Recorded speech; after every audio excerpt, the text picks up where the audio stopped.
ਸ਼੍ਰੀ ਅਕਾਲ। ਅੱਜ ਅਸੀਂ 9ਵੀਂ ਜਮਾਤ ਦੀ ਪੰਜਾਬੀ ਪਾਠ ਪੁਸਤਕ ਸਾਹਿਤਮਾਲਾ ਦਾ ਤੀਜਾ ਪਾਠ ਮੈਂ ਪੰਜਾਬੀ ਬਾਰੇ ਪੜ੍ਹਾਂਗੇ। ਇਹ ਕਵਿਤਾ ਫਿਰੋਜ਼ਦੀਨ ਸ਼ਰਫ ਵੱਲੋਂ ਲਿਖੀ ਗਈ ਹੈ। ਕਵਿਤਾ ਕਰਨ ਤੋਂ ਪਹਿਲਾਂ ਅਸੀਂ ਫਿਰੋਜ਼ਦੀਨ ਸ਼ਰਫ ਜੀ ਬਾਰੇ ਜਾਣਕਾਰੀ ਹਾਸਲ ਕਰਾਂਗੇ। ਫਿਰੋਜ਼ਦੀਨ ਸ਼ਰਫ ਜੀ ਦਾ ਜਨਮ ਰਾਜਾ ਸਾਂਸੀ ਦੇ ਨੇੜੇ ਪਿੰਡ ਤੋਲਾ ਨੰਗਲ ਵਿੱਚ ਖਾਨ ਵੀਰੂ ਖਾਨ ਦੇ ਘਰ ਹੋਇਆ। ਆਪ ਦਾ ਬਚਪਨ ਪਿੰਡ ਵਿੱਚ ਗੁਜ਼ਰਿਆ। ਪਿਤਾ ਦਾ ਦੇਹਾਂਤ ਹੋ ਜਾਣ ਕਾਰਨ ਆਪ ਨੂੰ ਆਪਣੀ ਪੜ੍ਹਾਈ ਵਿੱਚ ਹੀ ਛੱਡਣੀ ਪਈ, ਪਰ ਆਪ ਦਾ ਕਵਿਤਾ ਸੁਣਨ ਅਤੇ ਪੜ੍ਹਨ ਦਾ ਸ਼ੌਂਕ ਜਾਰੀ ਰਿਹਾ। 14-15 ਸਾਲਾਂ ਦੀ ਉਮਰ ਵਿੱਚ ਹੀ ਫਿਰੋਜ਼ਦੀਨ ਸ਼ਰਫ ਜੀ ਨੇ ਕਈ ਕਵਿਤਾਵਾਂ ਲਿਖਣੀਆਂ ਸ਼ੁਰੂ ਕਰ ਦਿੱਤੀਆਂ ਸਨ। ਆਪ ਨੂੰ ਪੰਜਾਬੀ ਬੋਲੀ ਨਾਲ ਬਹੁਤ ਪਿਆਰ ਸੀ, ਜੋ ਆਪ ਦੀਆਂ ਇਸ ਵਿਸ਼ੇ 'ਤੇ ਲਿਖੀਆਂ ਕਵਿਤਾਵਾਂ ਤੋਂ ਭਲੀ ਭਾਂਤ ਸਪਸ਼ਟ ਹੈ। ਆਪ ਦੀਆਂ ਲਗਭਗ 31 ਪੁਸਤਕਾਂ ਮਿਲਦੀਆਂ ਹਨ, ਜਿਨ੍ਹਾਂ ਵਿੱਚੋਂ ਸ਼ਰਫ ਸੁਨੇਹੇ, ਸ਼ਰਫ ਦੇ ਗੀਤ, ਜੋਗਣ, ਹੀਰ, ਸਿਆਲ, ਨਾਟਕ ਆਦਿ ਵਿਸ਼ੇਸ਼ ਤੌਰ 'ਤੇ ਵਰਣਨਯੋਗ ਹਨ। ਫਿਰੋਜ਼ਦੀਨ ਸ਼ਰਫ ਵੱਲੋਂ ਲਿਖੀ ਗਈ ਇੱਕ ਕਵਿਤਾ ਮੈਂ ਪੰਜਾਬੀ ਵੀ ਹੈ। ਮੈਂ ਪੰਜਾਬੀ। ਫਿਰੋਜ਼ਦੀਨ ਸ਼ਰਫ ਜਿਨ੍ਹਾਂ ਨੇ ਇਹ ਕਵਿਤਾ ਲਿਖੀ ਹੈ, ਉਹ ਕਹਿੰਦੇ ਹਨ ਕਿ ਪੰਜਾਬ ਅਤੇ ਪੰਜਾਬੀ ਬੋਲੀ ਨਾਲ ਉਹਨਾਂ ਨੂੰ ਬਹੁਤ ਪਿਆਰ ਹੈ। ਉਹਨਾਂ ਨੇ ਐਸੇ ਪਿਆਰ ਨੂੰ ਇਸ ਪਾਠ ਦੇ ਵਿੱਚ ਅੰਕਿਤ ਕੀਤਾ ਹੈ। ਉਹ ਆਪਣੀ ਮਾਂ ਬੋਲੀ ਪੰਜਾਬੀ ਨਾਲ ਅਥਾਹ ਪਿਆਰ ਕਰਦੇ ਸਨ। ਉਹ ਹਮੇਸ਼ਾ ਇਹੋ ਚਾਹੁੰਦੇ ਸਨ ਕਿ ਪੰਜਾਬੀ ਬੋਲੀ ਨੂੰ ਆਪਣੇ ਦੇਸ਼ ਵਿੱਚ ਪੂਰਾ ਮਾਣ ਸਤਿਕਾਰ ਮਿਲੇ। ਬੱਚਿਓ, ਹੁਣ ਅਸੀਂ ਮੈਂ ਪੰਜਾਬੀ ਦਾ ਕਵਿਤਾ ਦਾ ਵਿਆਖਿਆ ਕਰਾਂਗੇ। ਮੈਂ ਪੰਜਾਬੀ, ਪੰਜਾਬ ਦੇ ਰਹਿਣ ਵਾਲਾ ਹਾਂ। ਮੈਂ ਪੇਂਡੂ ਪਰ ਸ਼ਹਿਰੀਏ ਢੰਗ ਦਾ ਹਾਂ। ਇਸ ਵਿੱਚ ਕਵੀ ਕਹਿੰਦਾ ਹੈ, ਕਵੀ ਕੌਣ ਹੈ? ਫਿਰੋਜ਼ਦੀਨ ਸ਼ਰਫ। ਉਹ ਕਹਿੰਦੇ ਹਨ ਕਿ ਉਹ ਪੰਜਾਬੀ ਹੈ ਕਿਉਂਕਿ ਉਹ ਪੰਜਾਬ ਦਾ ਰਹਿਣ ਵਾਲਾ ਹੈ। ਉਂਝ ਉਹ ਪੇਂਡੂ ਹੈ। ਪੇਂਡੂ ਮਤਲਬ ਜਿਹਨੂੰ ਤੁਸੀਂ ਗਾਂਵ ਆਖਦੇ ਹੋ। ਉਂਝ ਉਹ ਪੇਂਡੂ ਹੈ, ਪਰ ਉਸ ਦਾ ਰਹਿਣ ਸਹਿਣ ਸ਼ਹਿਰੀ ਢੰਗ ਦਾ ਹੈ। ਸਮਝਾਂ ਫਾਰਸੀ, ਉਰਦੂ ਵੀ ਖੂਬ ਬੋਲਾਂ, ਥੋੜ੍ਹੀ ਬਹੁਤੀ ਅੰਗਰੇਜ਼ੀ ਵੀ ਅੰਗਦਾ ਹਾਂ। ਉਹ ਫਾਰਸੀ ਸਮਝ ਲੈਂਦਾ ਹੈ, ਉਰਦੂ ਚੰਗੀ ਤਰ੍ਹਾਂ ਬੋਲ ਲੈਂਦਾ ਹੈ ਅਤੇ ਥੋੜ੍ਹੀ ਬਹੁਤੀ ਅੰਗਰੇਜ਼ੀ ਵੀ ਜਾਣਦਾ ਹੈ। ਅੰਗਦਾ ਦਾ ਮਤਲਬ ਹੁੰਦਾ ਹੈ ਜਾਣਦਾ ਹੈ। ਬੋਲੀ ਆਪਣੀ ਨਾਲ ਪਿਆਰ ਰੱਖਾਂ, ਇਹ ਗੱਲ ਆਖਣੋਂ ਕਦੇ ਨਾ ਸੰਗਦਾ ਹਾਂ। ਪਰ ਇਸ ਦੇ ਬਾਵਜੂਦ ਵੀ ਉਹ ਇਹ ਗੱਲ ਆਖਣ ਤੋਂ ਕਦੇ ਨਹੀਂ ਸ਼ਰਮਾਉਂਦਾ। ਸ਼ਰਮਾਉਂਦਾ, ਸੰਗਦਾ ਮਤਲਬ ਸ਼ਰਮਾਉਂਦਾ। ਉਹ ਕਦੇ ਵੀ ਨਹੀਂ ਸ਼ਰਮਾਉਂਦਾ ਕਿ ਉਹ ਆਪਣੀ ਪੰਜਾਬੀ ਬੋਲੀ ਨਾਲ ਸਭ ਤੋਂ ਵੱਧ ਪਿਆਰ ਰੱਖਦਾ ਹੈ। ਮੋਤੀ ਕਿਸੇ ਸੁਹਾਗਣ ਦੀ ਨੱਥ ਦਾ ਮੈਂ, ਟੁਕੜਾ ਕਿਸੇ ਪੰਜਾਬਣ ਦੀ ਵੰਗ ਦਾ ਹਾਂ। ਕਿਉਂਕਿ ਉਹ ਪੂਰੀ ਤਰ੍ਹਾਂ ਪੰਜਾਬੀ ਹੈ, ਉਹ ਤਾਂ ਆਪਣੇ ਆਪ ਨੂੰ ਪੰਜਾਬ ਦੀ ਕਿਸੇ ਸੁਹਾਗਣ ਦੀ ਨੱਥ ਦਾ ਮੋਤੀ ਤੇ ਉਸ ਦੀ ਵੰਗ ਦਾ ਟੁਕੜਾ ਸਮਝਦਾ ਹੈ। ਅਰਥਾਤ ਉਹ ਪੂਰੀ ਤਰ੍ਹਾਂ, ਯਾਨੀ ਕਿ ਫਿਰੋਜ਼ਦੀਨ ਸ਼ਰਫ ਜਿਹੜੇ ਨੇ, ਉਹ ਪੂਰੀ ਤਰ੍ਹਾਂ ਪੰਜਾਬ ਤੇ ਉਸਦੇ ਸੱਭਿਆਚਾਰ ਨਾਲ ਜੁੜੇ ਹੋਏ ਹਨ। ਆਸ਼ਕ ਮੁੱਢੋਂ ਮੈਂ ਇਸ ਉਮੰਗ ਦਾ ਹਾਂ। ਮਿਲੇ ਮਾਣ ਪੰਜਾਬੀ ਨੂੰ ਦੇਸ਼ ਅੰਦਰ, ਆਸ਼ਕ ਮੁੱਢੋਂ ਮੈਂ ਇਸ ਉਮੰਗ ਦਾ ਹਾਂ। ਇਹਨਾਂ ਲਾਈਨਾਂ ਵਿੱਚ ਕਵੀ ਆਖਦੇ ਹਨ ਕਿ ਉਹ ਮੁੱਢੋਂ ਹੀ ਇੱਕ ਖਾਹਿਸ਼ ਦਾ ਆਸ਼ਕ ਹੈ। ਖਾਹਿਸ਼ ਮਤਲਬ ਤਮੰਨਾ। ਉਸਦੇ ਅੰਦਰ ਇਹ ਤਮੰਨਾ ਹੈ ਕਿ ਪੰਜਾਬੀ ਬੋਲੀ ਨੂੰ ਉਸ ਦੇ ਦੇਸ਼ ਵਿੱਚ ਪੂਰਾ ਮਾਣ ਸਤਿਕਾਰ ਮਿਲੇ। ਉਹ ਤਾਂ ਮਹਾਨ ਕਵੀਆਂ ਜਿਵੇਂ ਕਿ ਵਾਰਿਸ ਸ਼ਾਹ ਤੇ ਬੁੱਲ੍ਹੇ ਸ਼ਾਹ ਦੇ ਰੰਗ ਅੰਦਰ ਡੋਬ ਡੋਬ ਕੇ ਜ਼ਿੰਦਗੀ ਰੰਗਦਾ ਹਾਂ।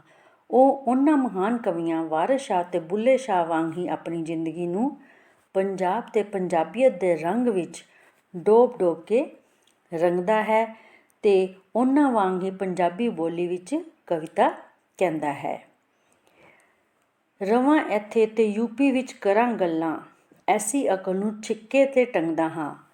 ਉਹ ਅਜਿਹੀ ਅਕਲ ਨੂੰ ਆਪਣੇ ਦਿਮਾਗ ਵਿੱਚ ਰੱਖਣ ਲਈ ਤਿਆਰ ਨਹੀਂ ਹਨ, ਜਿਹੜੇ ਕਿ ਰਹਿੰਦੇ ਤੇ ਪੰਜਾਬ ਦੇ ਵਿੱਚ ਹਨ ਪਰ ਗੱਲਾਂ ਯੂਪੀ ਦੀਆਂ ਕਰਦੇ ਹਨ। ਪਰ ਗੱਲਾਂ ਜਿਹੜੀਆਂ ਹਨ ਯੂਪੀ ਦੀ ਬੋਲੀ ਵਿੱਚ ਹੀ ਕਰਦੇ ਹਨ। ਐਸੀ ਅਕਲ ਨੂੰ ਛਿੱਕੇ ਤੇ ਟੰਗਦਾ ਹਾਂ। ਇਹੋ ਜਿਹੀ ਅਕਲ ਨੂੰ ਉਹ ਕੀ ਕਹਿੰਦੇ ਨੇ? ਆਪਣੀ ਹੇਠਾਂ ਸਮਝਦੇ ਹਨ। ਮੈਂ ਪੰਜਾਬੀ ਪੰਜਾਬ ਦਾ ਸ਼ਰਫ ਸੇਵਕ ਸਦਾ ਖੈਰ ਪੰਜਾਬੀ ਦੀ ਮੰਗਦਾ ਹਾਂ।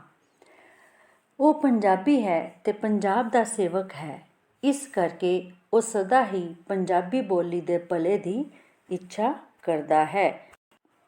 ਇਸ ਕਵਿਤਾ ਦੀ ਵਿਆਖਿਆ ਕਰਨ ਤੋਂ ਪਹਿਲਾਂ ਸਾਨੂੰ ਇਸ ਦਾ ਪ੍ਰਸੰਗ ਵੀ ਲਿਖਣਾ ਹੁੰਦਾ ਹੈ। ਜਿਵੇਂ ਕਿ ਇਹ ਕਾਵੀ ਟੋਟਾ, ਯਾਨੀ ਕਿ ਜਿਹੜੀ ਕਵਿਤਾ ਦੀਆਂ ਲਾਈਨਾਂ ਲਿਖੀਆਂ ਗਈਆਂ ਹਨ, ਉਸ ਬਾਰੇ ਅਸੀਂ ਲਿਖਾਂਗੇ ਪ੍ਰਸੰਗ ਦੇ ਵਿੱਚ। ਇਹ ਕਾਵੀ ਟੋਟਾ ਸਾਹਿਤਮਾਲਾ ਪੁਸਤਕ ਵਿੱਚ ਦਰਜ ਕਿਹੜੇ ਕਵੀ ਵੱਲੋਂ ਲਿਖੀਆਂ ਗਈਆਂ ਹਨ? ਫਿਰੋਜ਼ਦੀਨ ਸ਼ਰਫ। ਉਹਨਾਂ ਦਾ ਨਾਂ ਲਿਖ ਕੇ ਫਿਰ ਉਹਨਾਂ ਦੀ ਕਵਿਤਾ ਦਾ ਨਾਂ ਮੈਂ ਪੰਜਾਬੀ ਵਿੱਚੋਂ ਲਿਆ ਗਿਆ ਹੈ। ਉਸ ਤੋਂ ਬਾਅਦ ਇਸ ਵਿੱਚ ਲਿਖਾਂਗੇ ਕਿ ਇਸ ਵਿੱਚ ਕਵੀ ਨੇ ਪੰਜਾਬ ਅਤੇ ਪੰਜਾਬੀ ਬੋਲੀ ਨਾਲ ਆਪਣੇ ਪਿਆਰ ਨੂੰ ਅੰਕਿਤ ਕੀਤਾ ਹੈ। ਹੁਣ ਅਸੀਂ ਇਸ ਦੇ ਪ੍ਰਸ਼ਨ ਉੱਤਰ ਕਰਾਂਗੇ। ਮੈਂ ਪੰਜਾਬੀ ਕਵਿਤਾ ਵਿੱਚ ਆਏ ਵਿਚਾਰਾਂ ਦਾ ਸਾਰ ਲਿਖੋ। ਮੈਂ ਪੰਜਾਬੀ ਕਵਿਤਾ ਵਿੱਚ ਆਏ ਵਿਚਾਰਾਂ ਦਾ ਸਾਰ ਲਿਖੋ। ਹੁਣ ਅਸੀਂ ਇਹ ਪ੍ਰਸ਼ਨ ਉੱਤਰ ਕਰਾਂਗੇ।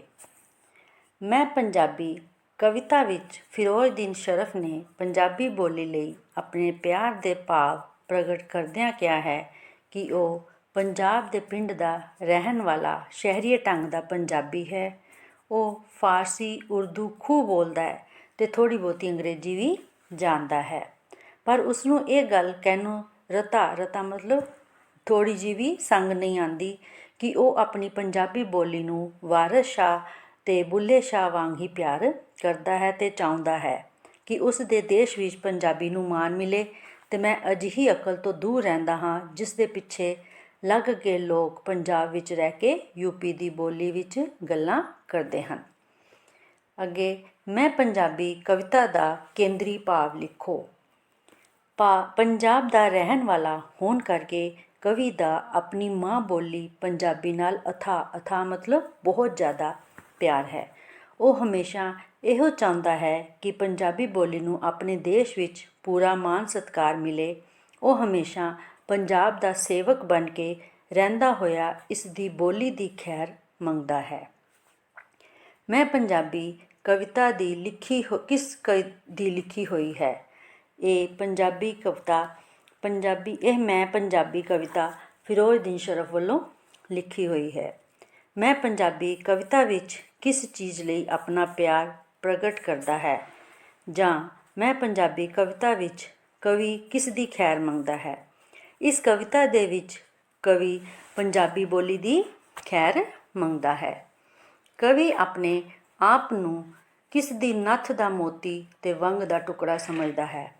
ਇਸ ਕਵਿਤਾ ਵਿੱਚ ਕਵੀ ਆਪਣੇ ਆਪ ਨੂੰ ਪੰਜਾਬਣ ਦੀ ਨੱਥ ਦਾ ਮੋਤੀ ਅਤੇ ਵੰਗ ਦਾ ਟੁਕੜਾ ਸਮਝਦਾ ਹੈ।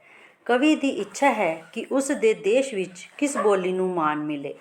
ਕਵੀ ਦੀ ਇੱਛਾ ਹੈ ਕਿ ਪੰਜਾਬੀ ਬੋਲੀ ਨੂੰ ਉਸ ਦੇ ਦੇਸ਼ ਵਿੱਚ ਮਾਣ ਮਿਲੇ।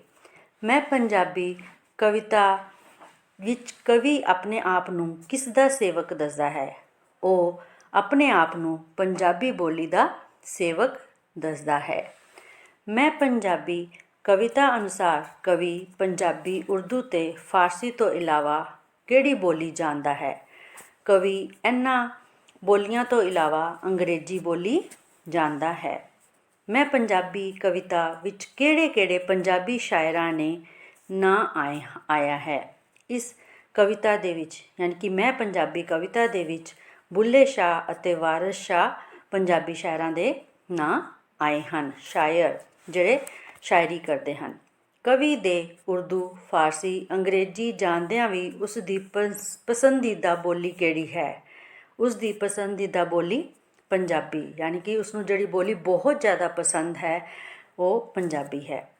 ਰਵਾਂ ਇੱਥੇ, ਰਵਾਂ ਮਤਲਬ ਰਹਿਣਾ ਜਿਹਨੂੰ ਆਖਦੇ ਨੇ। ਰਵਾਂ ਇੱਥੇ ਤੇ ਯੂਪੀ 'ਚ ਕਰਾਂ ਗੱਲਾਂ, ਐਸੀ ਅਕਲ ਨੂੰ ਛਿੱਕੇ 'ਤੇ ਟੰਗਦਾ ਹਾਂ। ਇਹ ਕਾਵੀ ਸੱਤਰ ਮਤਲਬ ਜਿਹੜੀ ਕਵਿਤਾ ਦੀ ਜਿਹੜੀਆਂ ਲਾਈਨਾਂ ਵਿੱਚ ਆਈਆਂ ਸਨ ਉਸ ਬਾਰੇ ਕਿਹਾ ਗਿਆ ਹੈ। ਇਹ ਕਿਸ ਕਵਿਤਾ ਵਿੱਚੋਂ ਹਨ? ਇਹ ਮੈਂ ਪੰਜਾਬੀ ਕਵਿਤਾ ਦੇ ਵਿੱਚੋਂ ਲਿੱਤੀਆਂ ਗਈਆਂ ਹਨ। ਇਸ ਕਾਵੀ ਸੱਤਰ ਦਾ ਕਵੀ ਕੌਣ ਹੈ? ਇਸ ਕਾਵੀ ਸੱਤਰ ਦਾ ਕਵੀ ਫਿਰੋਜ਼ਦੀਨ ਸ਼ਰਫ ਹਨ। ਇਸ ਪਾਠ ਦੀ ਵੀਡੀਓ ਨੂੰ ਦੇਖ ਕੇ ਇਸ ਨੂੰ ਲਾਈਕ ਵੀ ਕਰੋ ਅਤੇ ਸਬਸਕ੍ਰਾਈਬ ਵੀ ਜ਼ਰੂਰ ਕਰੋ।